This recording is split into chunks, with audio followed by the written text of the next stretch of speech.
ہرقل شاہ روم نے قریش کے قافلے میں ایک آدمی بلانے کو بھیجا، اور اس وقت یہ لوگ تجارت کے لیے ملک شام گئے ہوئے تھے، اور یہ وہ زمانہ تھا جب رسول اللہ صلی اللہ علیہ وسلم نے قریش اور ابو سفیان کے ساتھ ایک جز وقتی معاہدہ کیا ہوا تھا۔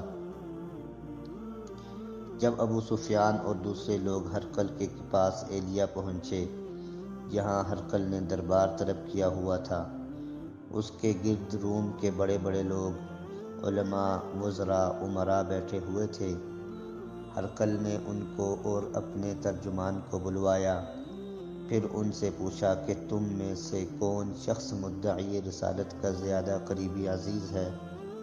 ابو سفیان کہتے ہیں کہ میں بول اٹھا کہ میں اس کا سب سے زیادہ قریبی رشتہ دار ہوں۔ یہ سن کر ہرقل نے حکم دیا کہ اس کو میرے قریب لا کر بٹھاؤ، اور اس کے ساتھیوں کو اس کی پیٹھ کے پیچھے بٹھا دو۔ پھر اپنے ترجمان سے کہا کہ ان لوگوں سے کہہ دو کہ میں ابو سفیان سے اس شخص یعنی محمد صلی اللہ علیہ وسلم کے حالات پوچھتا ہوں۔ اگر یہ مجھ سے کسی بات میں جھوٹ بول دے تو تم اس کا جھوٹ ظاہر کر دینا۔ ابو سفیان کہتے ہیں کہ اللہ کی قسم، اگر مجھے یہ غیرت نہ آتی کہ یہ لوگ مجھ کو جھٹلائیں گے تو میں آپ صلی اللہ علیہ وسلم کی نسبت ضرور غلط گوئی سے کام لیتا۔ خیر، پہلی بات جو ہرقل نے مجھ سے پوچھی وہ یہ کہ اس شخص کا خاندان تم لوگوں میں کیسا ہے؟ میں نے کہا وہ تو بہت اونچے عالی نسب والے ہیں۔ کہنے لگا اس سے پہلے بھی کسی نے تم میں سے ایسی بات کہی تھی؟ میں نے کہا نہیں۔ کہنے لگا اچھا، اس کے بڑوں میں کوئی بادشاہ ہوا ہے؟ تو میں نے کہا نہیں۔ پھر اس نے کہا بڑے لوگوں نے اس کی پیروی اختیار کی ہے یا کمزور لوگوں نے؟ تو میں نے کہا کہ کمزوروں نے۔ پھر کہنے لگا کہ اس کے تابعدار روز بروز بڑھتے جا رہے ہیں یا کوئی ساتھی پھر بھی جاتا ہے؟ میں نے کہا نہیں۔ کہنے لگا کیا اپنے اس دعوی نبوت سے پہلے کبھی بھی کسی موقع پر بھی اس نے جھوٹ بولا ہے؟ میں نے کہا نہیں۔ اور اب ہماری اس سے صلح کی ایک مقررہ مدت ٹھہری ہوئی ہے، معلوم نہیں وہ اس میں کیا کرنے والا ہے۔ ابو سفیان کہتے ہیں میں اس بات کے سوا اور کوئی جھوٹ اس گفتگو میں شامل نہ کر سکا۔ ہرقل نے کہا کیا تمہاری اس سے کبھی لڑائی بھی ہوئی ہے؟ ہم نے کہا کہ ہاں۔ بولا پھر تمہاری اور اس کی جنگ کا کیا حال ہوتا ہے؟ میں نے کہا لڑائی ڈول کی طرح ہے، کبھی وہ ہم سے میدان جنگ جیت لیتے ہیں اور کبھی ہم ان سے جیت لیتے ہیں۔ ہرقل نے پوچھا وہ تمہیں کس بات کا حکم دیتا ہے؟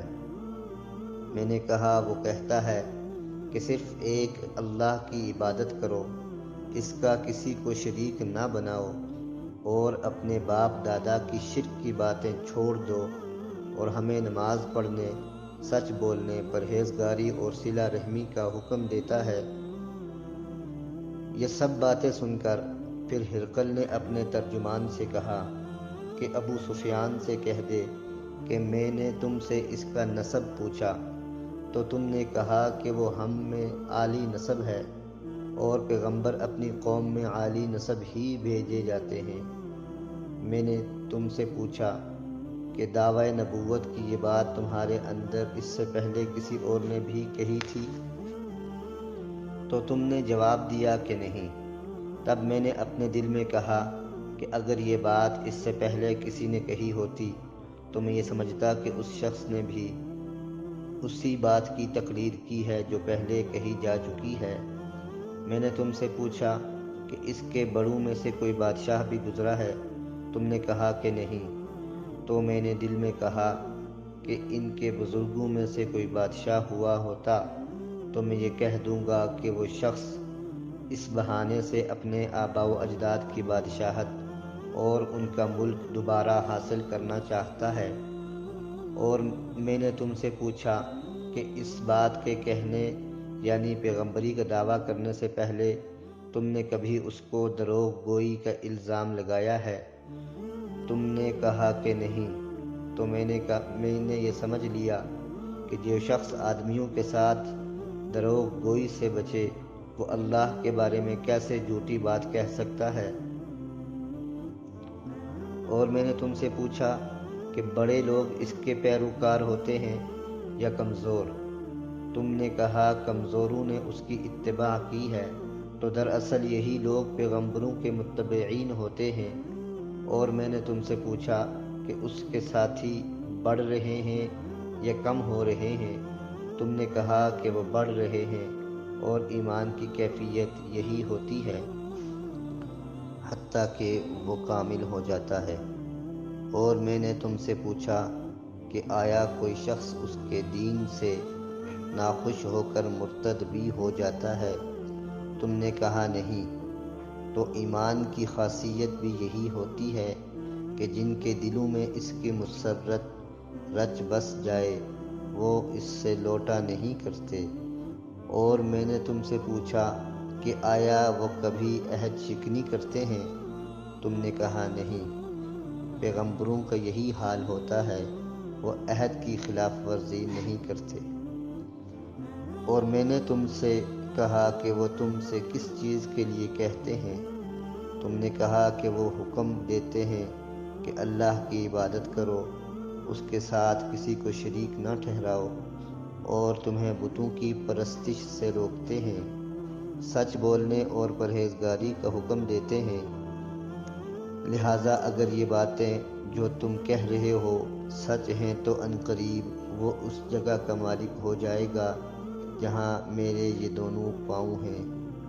مجھے معلوم تھا کہ وہ پیغمبر آنے والا ہے، مگر مجھے یہ معلوم نہیں تھا وہ تمہارے اندر ہوگا۔ اگر میں جانتا کہ اس تک پہنچ سکوں گا تو اس سے ملنے کے لیے ہر تکلیف کو گوارا کرتا۔ اگر میں اس کے پاس ہوتا تو اس کے پاؤں دھوتا۔ ہرقل نے رسول اللہ صلی اللہ علیہ وسلم کا وہ خط منگوایا جو آپ نے دحیہ کلبی رضی اللہ تعالی عنہ کے ذریعے حاکم بصرہ کے پاس بھیجا تھا، اور اس نے ہرقل کے پاس بھیج دیا تھا۔ پھر اس کو پڑھا تو اس میں لکھا تھا، اللہ کے نام کے ساتھ جو نہایت مہربان اور رحم کرنے والا ہے۔ اللہ کے بندے اور اس کے پیغمبر محمد صلی اللہ علیہ وسلم کی طرف سے یہ خط شاہ روم کے لیے ہے۔ اس شخص پر سلام ہو جو ہدایت کی پیروی کرے۔ اس کے بعد میں آپ کے سامنے دعوت اسلام پیش کرتا ہوں۔ اگر آپ اسلام لے آئیں تو دین و دنیا کی سلامتی نصیب ہوگی، اللہ آپ کو دوہرا ثواب دے گا، اور اگر میری دعوت سے روگردانی کریں گے تو آپ کی رعایا کا گناہ بھی آپ پر ہوگا۔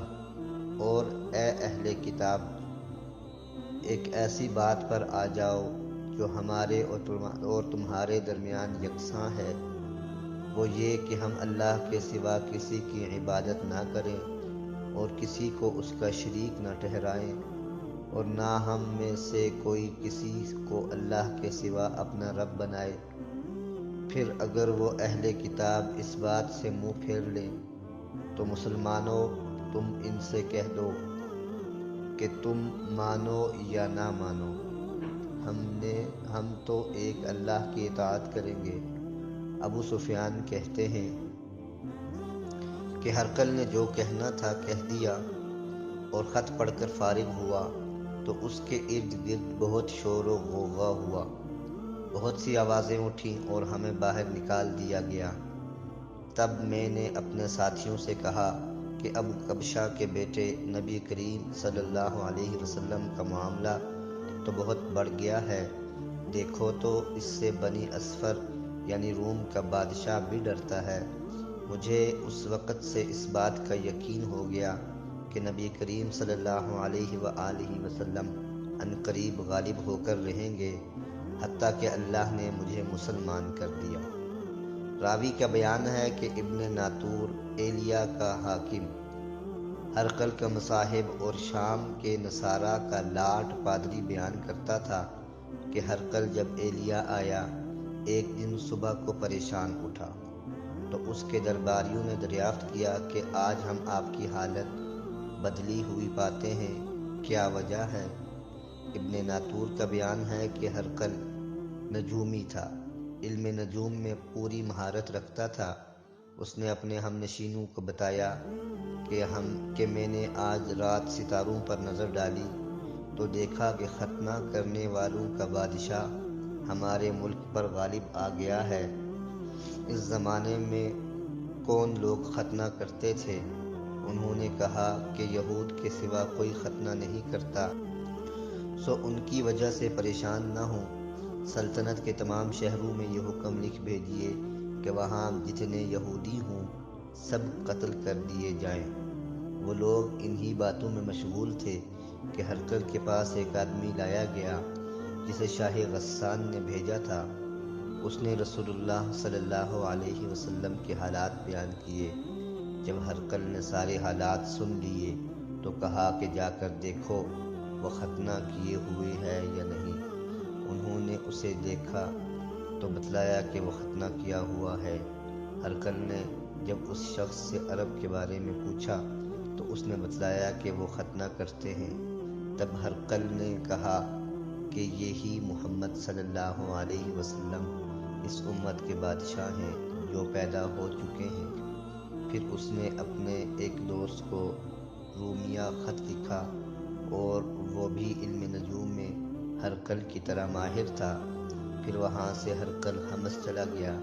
ابھی حمص سے نکلا نہیں تھا کہ اس کے دوست کا خط اس کے جواب میں آ گیا۔ اس کی رائے بھی نبی کریم صلی اللہ علیہ وسلم کے ظہور کے بارے میں ہرقل کے موافق تھی کہ محمد صلی اللہ علیہ وسلم واقعی پیغمبر ہیں۔ اس کے بعد ہرقل نے روم کے بڑے آدمیوں کو اپنے حمص کے محل میں طلب کیا اور اس کے حکم سے محل کے دروازے بند کر لیے گئے۔ پھر وہ اپنے خاص محل سے باہر آیا اور کہا، اے روم والو، کیا ہدایت اور کامیابی میں کچھ حصہ تمہارے لیے بھی ہے؟ اگر تم اپنی سلطنت کی بقا چاہتے ہو تو پھر اس نبی کی بیعت کر لو اور مسلمان ہو جاؤ۔ یہ سننا تھا کہ پھر وہ لوگ وحشی گدھوں کی طرح دروازے کی طرف دوڑے مگر انہیں بند پایا۔ آخر جب ہرقل نے اس بات سے ان کی یہ نفرت دیکھی اور ان کے ایمان لانے سے مایوس ہو گیا تو کہنے لگا کہ ان لوگوں کو میرے پاس لاؤ۔ جب وہ دوبارہ آئے تو اس نے کہا، میں نے جو بات کہی تھی اس سے تمہاری دینی پختگی کی آزمائش مقصود تھی، سو وہ میں نے دیکھ لی۔ تب یہ بات سن کر وہ سب کے سب